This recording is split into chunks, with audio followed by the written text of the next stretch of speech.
কেন? আমাদের খুব ঠান্ডা লাগছে না গোপাল দাদু? ঠান্ডা লাগছে না? কিরকম? দেখছি তোরা কাঁপছিস। ওরে ঠান্ডা লাগাস না, নিউমোনিয়া হয়ে যাবে, তখন অনেক কষ্ট।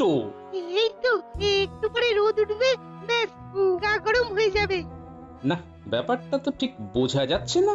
শীতে ঠক ঠক করে কাঁপছে, অথচ গায়ে কোনো জামা নেই, বলছে ঠান্ডা লাগছে না। না, ব্যাপারটা তো গোলমেলে লাগছে।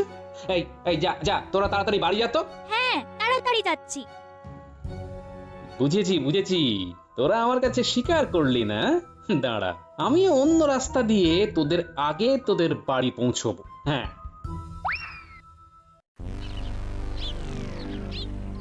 না না না না, গোপালের জন্য অপেক্ষা করে লাভ নেই মন্ত্রী, সভার কাজ শুরু করো। গোপাল এখন খুব দেরি করছে মহারাজ। না না না না, গোপালের এটা ভারী অন্যায়। আসুক আজ, তারপর দেখাবো মজা।